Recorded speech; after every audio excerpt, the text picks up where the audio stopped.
That sickness is living in you. Someone suffering from provision. But you are hearing now. You see change in the life. Jesus. Yes.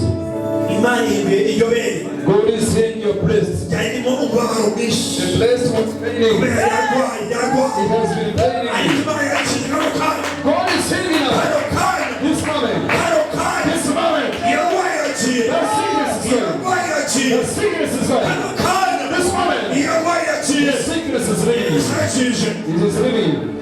Jesus. Yes. There is someone sick. You are having a problem in the thigh. They told you this sickness. You must have this moment. I rebuke the sickness. I rebuke the sickness. I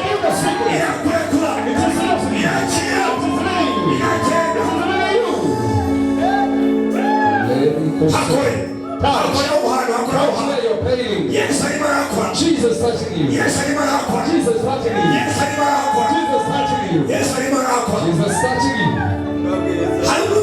There is a woman. You are suffering from back. That now you are going to be healed. Touch your back. Touch your back. Yes, Jesus. Yes, Jesus. Yes, Jesus himself. Jesus. That woman. Yes. You're singing. He's delivering you. This woman. I rebuke that woman. Lose her. Jesus. Yes. Continue to be closing your eyes. The sickness is dying. It is going. It is going. There is a woman here and a man. You can chest. You have a chest pain. Chest pain. The chest. Touch your chest. Touch your chest. Jesus healing you. Jesus healing you. Jesus healing you. His word. His word. He's moving along. You sickness. Lose that person. Lose that person. Lose. Jesus. Yes. Touch where you're pain. It is running away. This moment. I am hearing testimony. Touch where you're pain. Yes. Jesus. He died himself. Yes, Jesus himself. This moment. But the power comes. Touch that person. This moment. He has come that. He came that. The Satan. Loose. Loose. Loose. Lose this person. Lose that person. Lose it. Yes. Jesus. I know. You have done. You just check yourself. Check yourself. Check where you have been paining there. Touch where it is. Check yourself. Jesus. Those who feel they are healing. Something happened unto you. Come forward. Then something happened. Come forward. You are healed. You felt a drastic change. You felt something running away.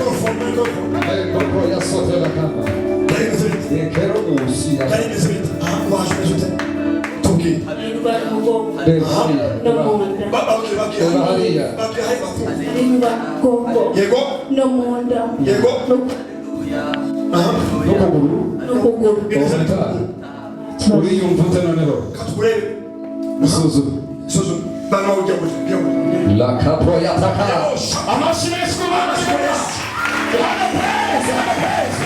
Ongera Suzuma. Nukore libera maisha ya MURI. Alitunamia sakola. Aliyumpa. Bakapelo. Shekero.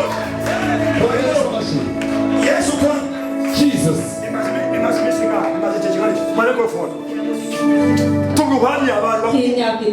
Imyaka 3 years. Paying for 3 years. Praise to Jesus. Praise to Jesus. Praise to Jesus.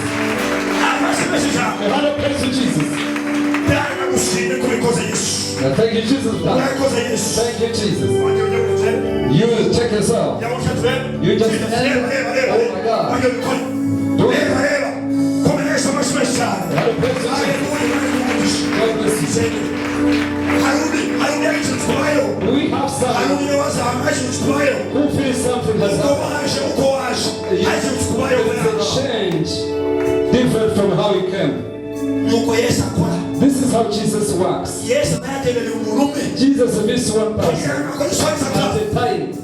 Hallelujah. Amen. Hallelujah. Amen. Hallelujah. Amen. Hallelujah. Amen. Hallelujah. Hallelujah. Hallelujah. Jesus. As you lift your hands in the air, Jesus is working. Jesus is working. Jesus is in the work. Jesus is working. Jesus is working.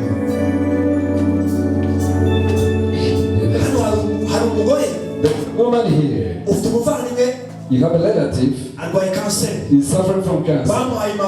You are given papers. They say go, And he goes somewhere else for medication. For diagnosis. This is an announcement. The word I'm speaking right now. Go with it. Tell that person Jesus has saved you. Jesus has saved you. Jesus has saved you. Jesus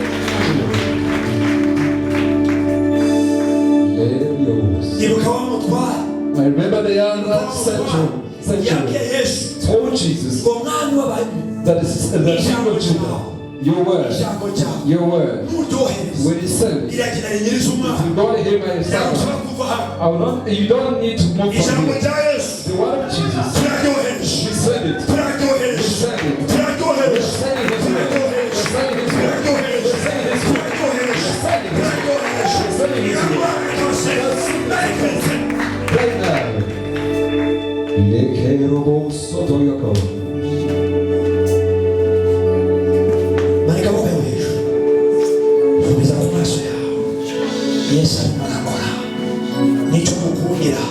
That's why I love him. The reason I love him, he touched me. He touched my life. I saw his touch. This is how I was. He did not leave me to the orphan. He changed my life. I saw him. He was. I saw him working. I saw him working. I have seen him working. He's working. He's doing work. He's working. You're going to send a word. You're going to send a word. You see your children.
New spirit.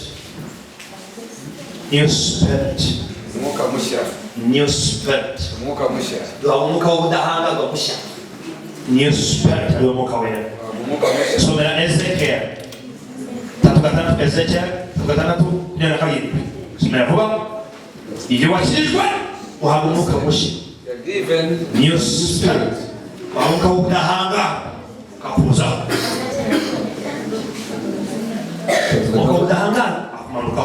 The spirit of immunity comes onto you.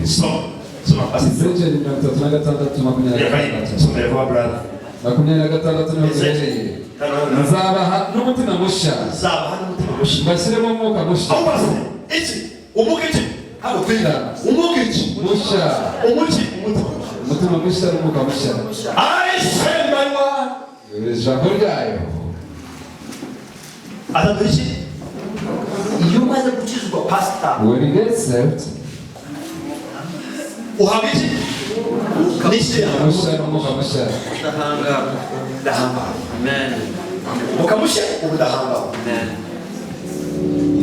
I send my word. I send my word. Hallelujah. Amen. Deus vai mandar suplicar já hoje. you may send my word. Da suplicar já hoje. I send my word. E receber no corpo. Da suplicar já hoje. I'm sending my word. Irá receber no corpo. Change everything in my family. E a maneira Lift up your hands. Lift up your hands. Lift your hands in there. Say. You point at something. You see, you Fargo. You Fargo. Go and bring everything. You bring everything you have still. You young man. You have my virus. I said, go and bring others to have. I said, hallelujah.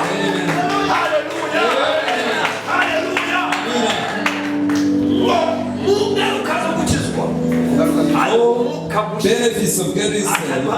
He gives a new spirit and new heart. Another point. Should I give you another blessing? Another blessing. We get in Christ. I give you another blessing. You read. Another blessing. Here another blessing. New life. New life.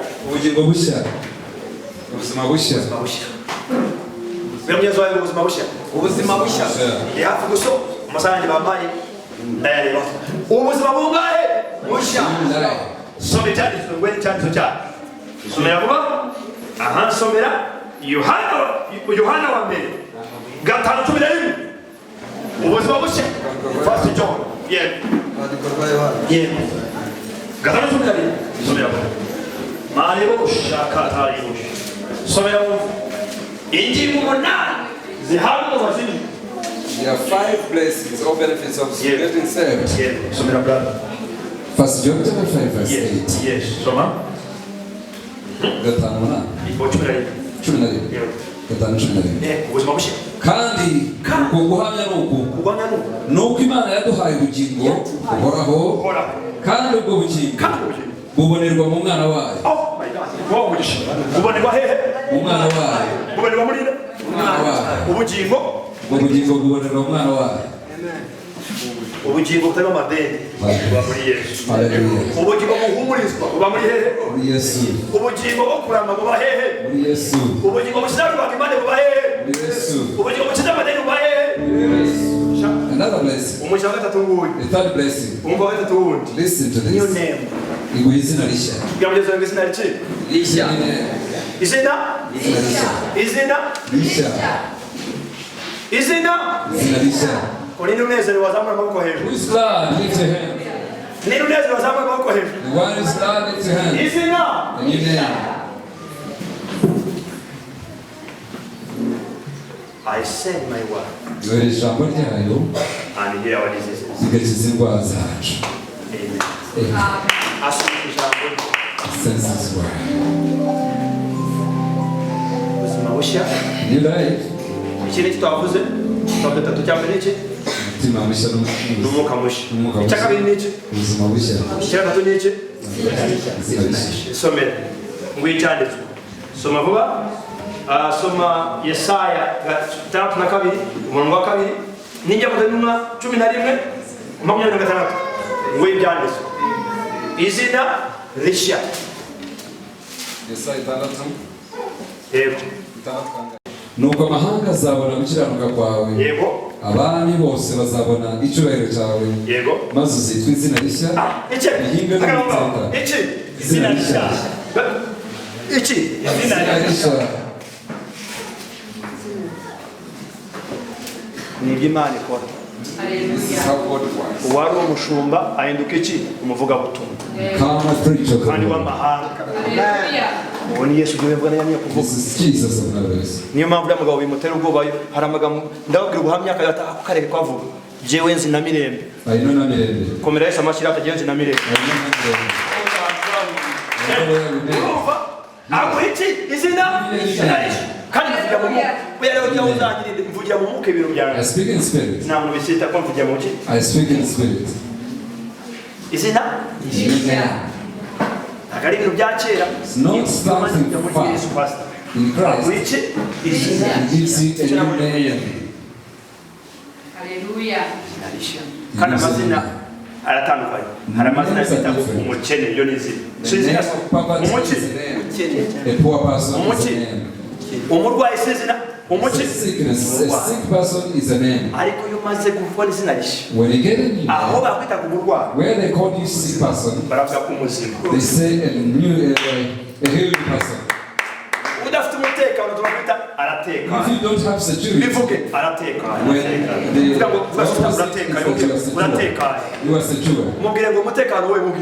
Say you secure person. You are secure. Confusion. Orderly. Say orderly. You have confusion, but now you are orderly. Komeza niba kandi kari mawuga kujya mutumenye ejya kudenuma nawo twari kintu kudenuma bana bivuga kudenuma 11 26 acts soma ko kudenuma 11 niba batandatu turasoma iri numuna ngasoza amubonye amujyana muri Antiyokiya agera hehe muri Antiyokiya umva bamarayo umwaka wose baterana n'abitorero bigisha abantu benshi kandi muri Antiyokiya niho abigishwa batangiye kwitwa abakristo.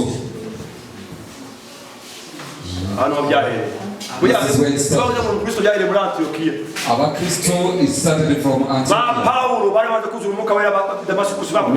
were filled with Holy Damascus, they were like Bananias bari baragize abantu b'Imana ba Filipo bavuga ubutumwa izari ngone barasibatishije babanye muri Antiyokiya bakora ibitangaza when they saw them filled the Holy Spirit, abakuri seto abakuri the Christians.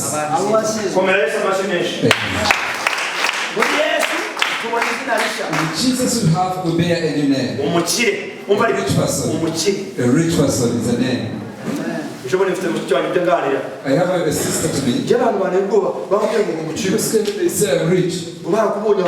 You saw somewhere you're a rich person. Your brother is rich. He might be speaking for but I receive it. At least they may speak mistaken of you. They speak a good thing of you. Because you love poverty. They say you're rich. You say please leave me alone. I'm poor. They give you in a class of the rich.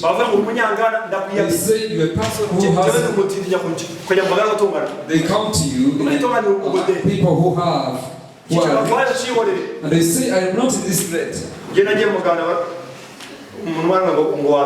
went in Uganda once said it's clay. I was still a student.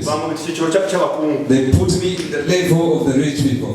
You Karimba, you're educated, you are a person who has industries. I said thank you. I could say I don't, not in this level. I had knowledge. But I had faith. I felt I was speaking of Jesus. I am now in that level.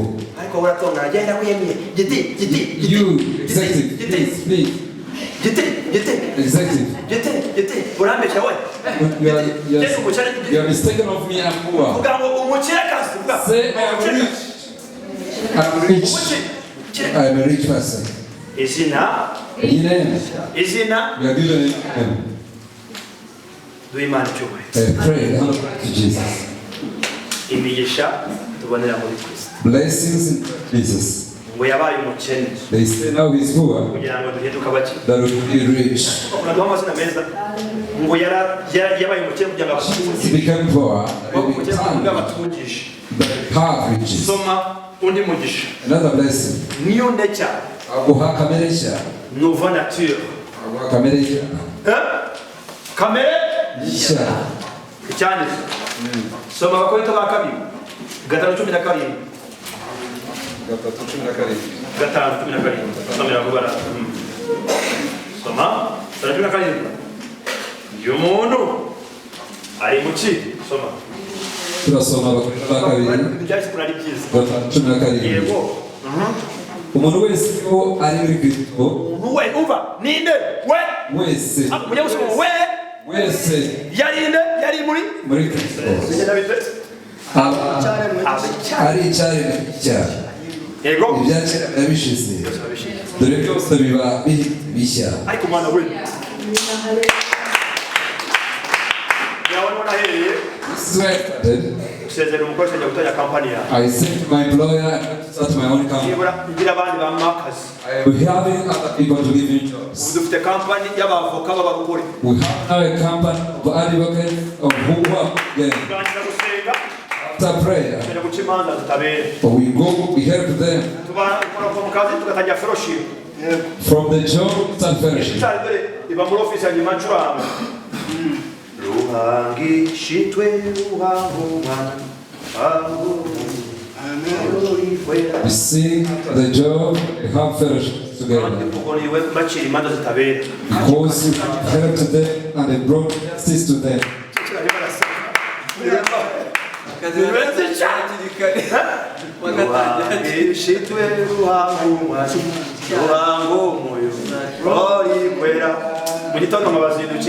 Morning, go back. I bring justice to them. They give me my money. I need it. Take my guitar. Another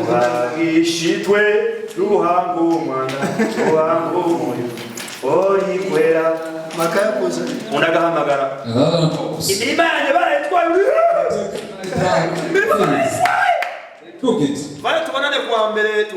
It's on money.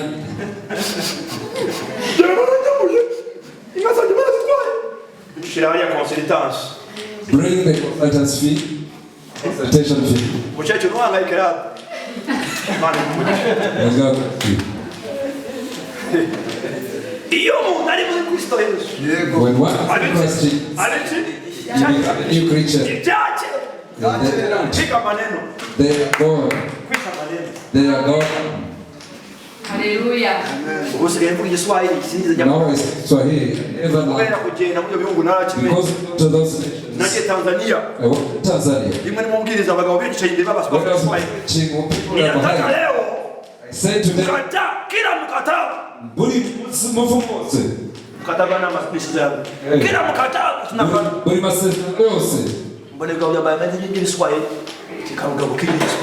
This man learned Swahili. Speak Swahili. Nakimbiza mapepo ya umaskini. Daima uchene.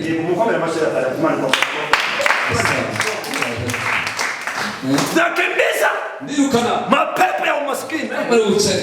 Kigabo kikuramba net school. The man of the governments.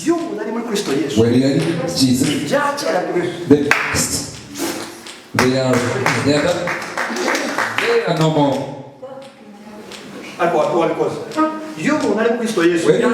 Jesus, things of the old world away.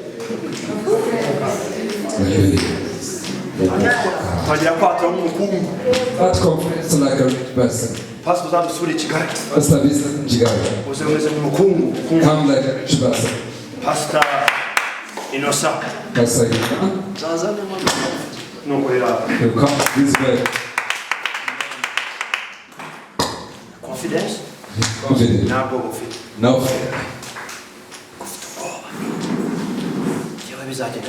I don't know how you go. Yes. Because you remember that is son who are. When one is in Christ Jesus. Oh, quarrel. Poverty. Speaking evil. Oh, wickedness. And sorcery. Oh, sorcery and witchcraft. Them all. And they throws them away from you. Become a creature. I can't show. Say to your neighbor, you have the past. They are lost.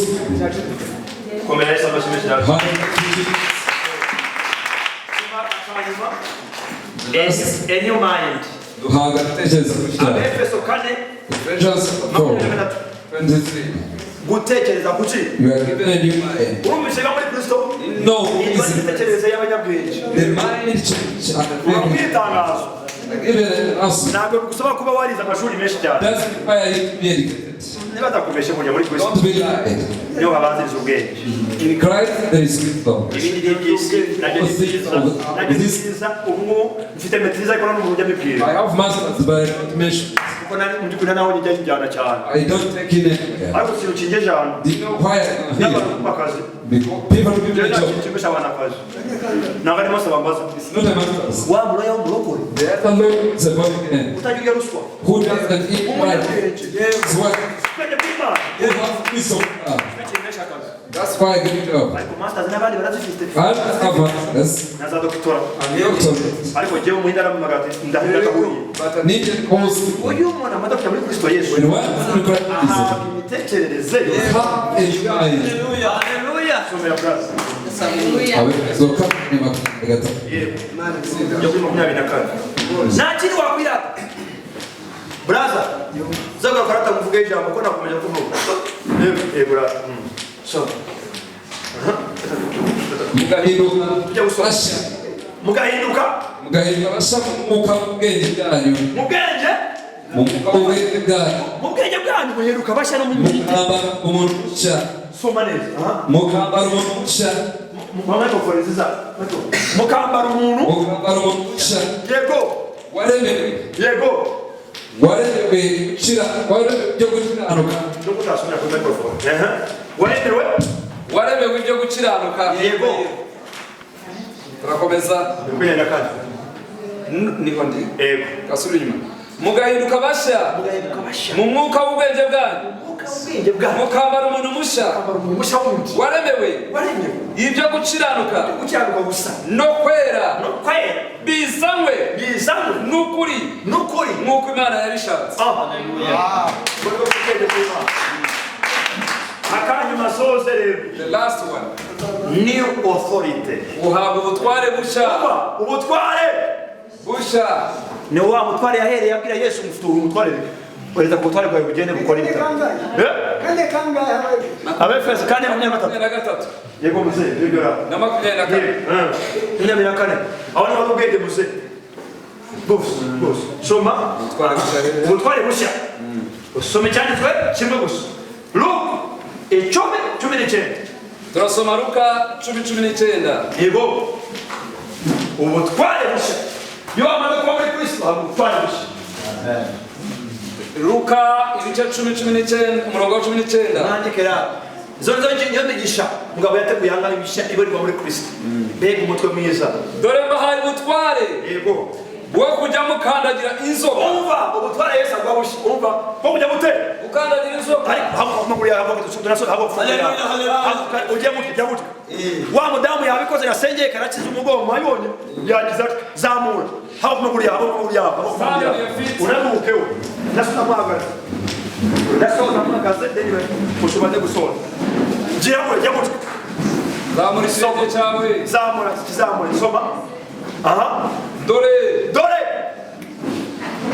soma dore umurongo wa 19 yego dore mbahaye ubutware bwo kujya mukandagira inzoka mukandagira umupfumu na sikopiyo n'ikintu kizagira nta kintu kizagira yego icyo kibatwara bose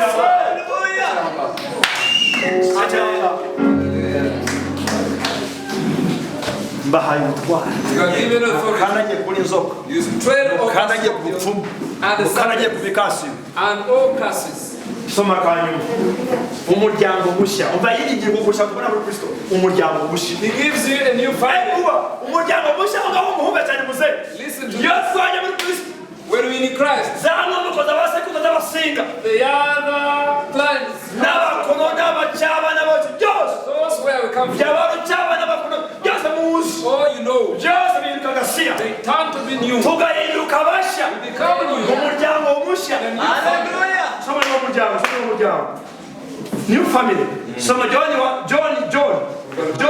nabari kwa John rimwe 12 Yohana wa mbere 12 John Yohana rimwe 12 tumabwiza bwa Yohana igice cya mbere umbaye umuryango mushya umeze uhabwa ubutware bundi soma uwo muryango mushya uhabwa iyo umuntu agiye muri Kristo ahabwa a new family ahabwa umuryango mushya Nago manyira umusinga. Iwacu tabasinga hari ku marumba nayo umusinga wo kuvuga ngo I'm a born again. Yes. I said my word. Icyo cyangwa no jambo cyangwa. Niwo muryango kwiza nagiye. Bakaringana yapfuye mu namba ansigaho. Nafite kirengera. Yes arandi. C'est papa wipfubye. Ndaruga bafakaza. Kandi ubosigaye ndera abandi fasha abandi. Koko yamenye umuryango mushi. Ubu mfite papa. Nari kabarore ejo muri mbwira babwira kantu karasitani nyine mu basilamu nanabiririmbaga ndimba ko jewe n'umugaragu ndi mudu wa Allah je n'umugaragu wa Allah akogiye kwa Yesu minduka iki akabete ka Yesu haleluya bebe ka Yesu muze uje kuba kabebe ka Yesu yego muze uje kwa Yesu bakabebe muze koko ijambo rirakumanukaho somera umuryango mushya umuryango bamwe somo umuryango turasoma Yohana igice cya mbere 14 yego 12 yego 12 icyakora bamwemeye bose bamwemeye yumva na umva nazamfumbye icyakora bose babacene zamfumbye zose zamwemeye zibahe komeza gusa bakizera izina rye gusa yabahaye ubushobozi bwo kuba abana b'Imana abangize yabahaye ubushobozi n'ububasha bw'abana bebe bwamugeze mu bebe mubwire bebe twabaye abana Rwanda nitukiri abasaza cyo umuntu yarambwiye ngo umucyambayeho najya kuvuga ubutumwa na intuza Lagos Nigeria ngeze Nigeria umugongo yarambwira ngo ufite imyaka ingana yarazi ko ndakana ntawe gukora akabebe cyane mbananezerewe wawe mirongo ine n'ingahe n'ibiri aho bakura akabebe wigutijwe nabwo uko binejeje wow najya muri hoteli n'ibindi mbaho ariko ku munsi usubira mu ishuri abagane bari barabisitse gusa ko kuruwa abanyeshuri ko nagize n'umukuru amashuri yari yaragiye usubira mu ishuri ngo se kuruwa abana akaza yarababaje seku bikambabaza cyane jawabana usugiye Butare usanga abasirikare bavuye muri umoja wetu b'abasaza kabe uko bizakana shaka baravuye muri umoja wetu Kongo uri mu ishuri b'abaroya atukana cyane afane nishimye nize yuko nandise kuri wabo Butare mayakana Imana habishye nabaye bebe igeze Butare do mbabebe muri abanyeshuri b'abagabo koloneli twiganaga baranezeza tubayite niwe mwana mitwebe Yesu wibuka farise bukuru Yesu ajya Imana igiye kuza ubwaso bukuru winduka kabebe komera Yesu amashimekera gisoza cyanyuma nashoje umbi cyanyuma duhabwa nacyo gisoza new destiny duhabwa iherezo rishya Mose hano haje bwabame bwawe nari naguteguye uburame buri muri new destiny kasubira new destiny bago iherezo rishya nouveau destination iherezo riba rishya nouveau destination iherezo riba rishya nouveau destination iherezo riba rishya haleluya nouveau destination yego byamugeze wayo vuga mu Faransa kamene nouveau destination nouveau destination bivuge nuko ufite n'ibihanga nouveau destination iherezo rishya haleluya ujye ufite iherezo rishya nuko rwose haleluya siyo pasi kwabaye n'amaherezo mashya amina none uzasoza nabi iherezo rishya uyu mugabo afite minisitiri haleluya finish well gusoza neza new destiny sijya mama mfite wanyu new destiny iherezo rishya